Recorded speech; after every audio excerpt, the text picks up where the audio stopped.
Welcome back to the FlipNerd.com REI Classroom, where experts from across the real estate investing industry teach you quick lessons to take your business to the next level.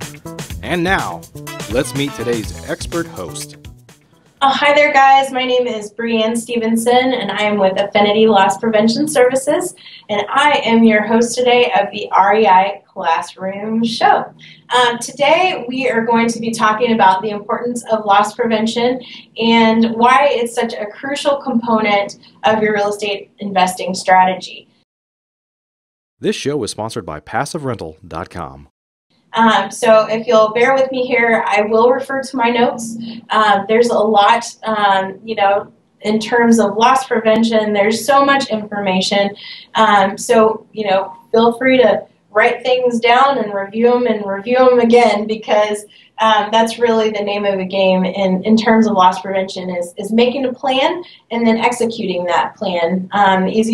Easiest thing for us to do to remember those things is to write them down. So let's talk a little bit about, first of all, what the definition of loss prevention is, or just clarify what really that means in your world. A lot of people think of loss prevention as it relates to insurance claims, and while that may be true, loss prevention also has to do with preventing losses that may not either be covered by insurance, because as we know, insurance can't cover everything, or it may be something that would be under the deductible. So when we're talking about loss prevention today, let's think of it in terms of preventing avoidable losses, okay? So then when we talk about avoidable losses, what types of losses are those? When we talk about avoidable losses, that's really most often not going to be things related to Mother Nature. So, you can't really prevent a tornado from happening. You can't prevent an earthquake from happening or a hurricane from coming your way.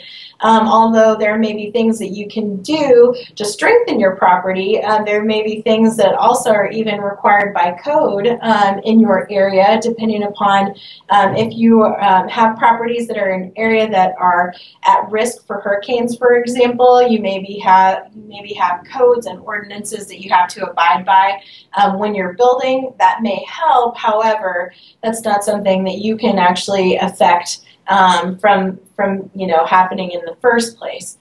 So when we talk about avoidable losses, what we're talking about, the most common types that we really see for you guys as real estate investors, are just a handful of things. So number one would be fire. Is something that you may think, oh, I might not be able to prevent that, but most often preventable things would be losses from cooking. So tenants who maybe walk away from that pot on the stove.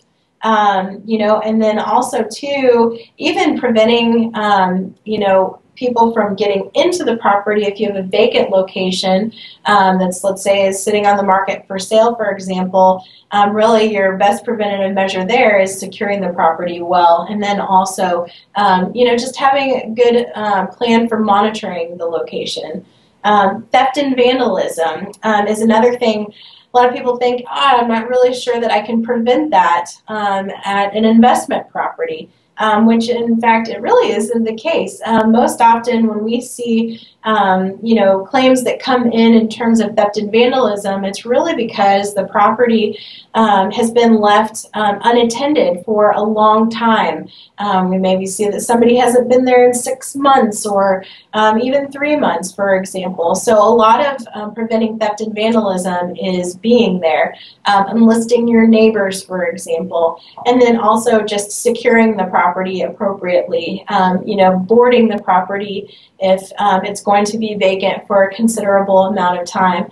As a side note, there may be some stipulations in your insurance policy that may require you to board the property and secure it properly in order to have coverage, so be mindful there.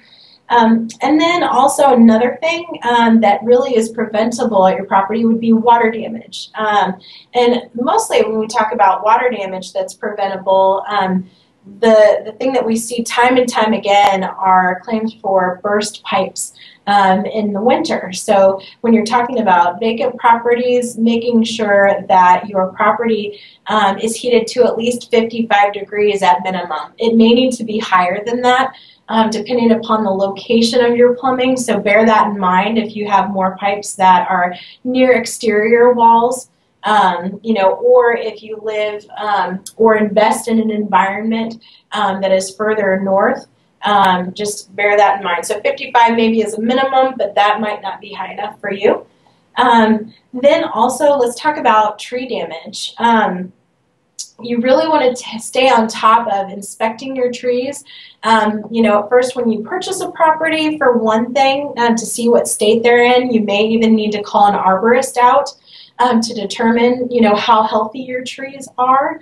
And also periodic inspections, especially when you are right before those seasons that could really bring some damage from storms, for example, before you head into the winter, or in the spring and summer months. Properties can be very vulnerable, and tree damage can be anything from $500 to $70,000 or more. It just depends on how large the tree is and where it falls. So just be mindful of that. That's something that even removing a tree that is dead can cost you less than a deductible. So even though it may seem costly to remove something, the cost of removing that after the fact, or the damage that it does to your property, can be exponentially greater. So be mindful there.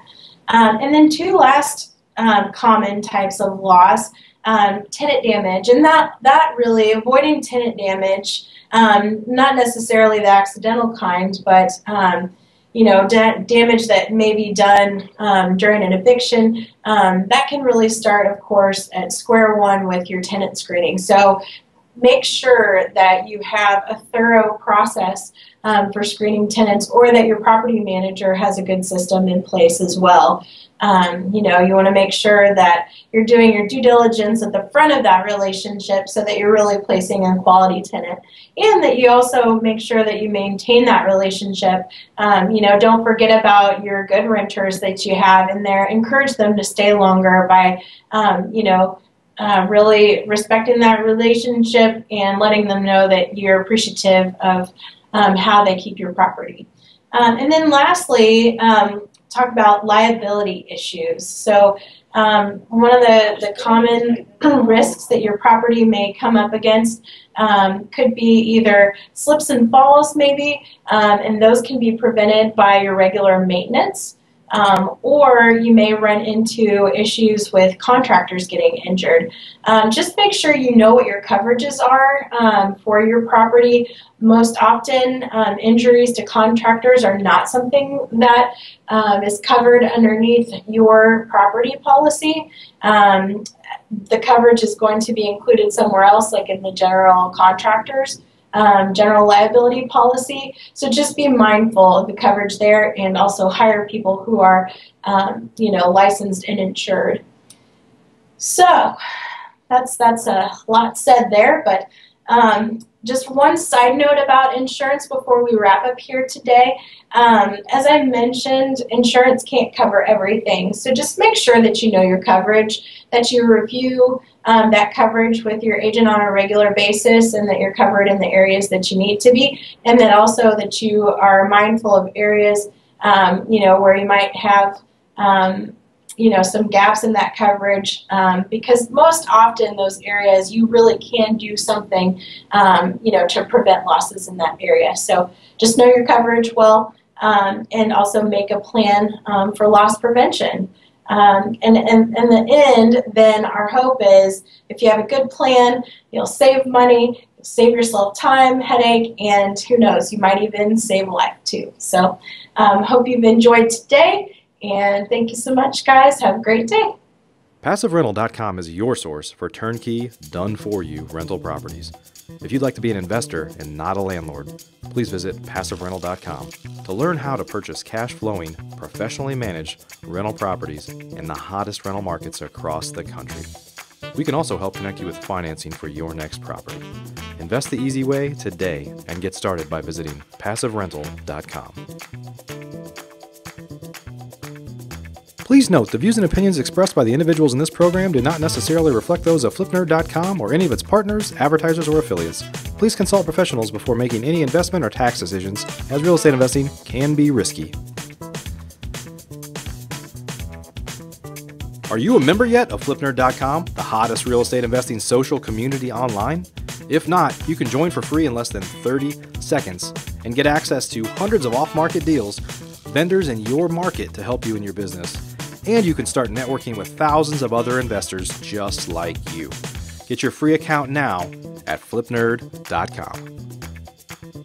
Please check out the FlipNerd family of real estate investing shows, where you can access hundreds of expert interviews, quick tips, and lessons from leaders across the real estate investing industry. They're available at flipnerd.com/shows, or simply search for FlipNerd in the iTunes Store.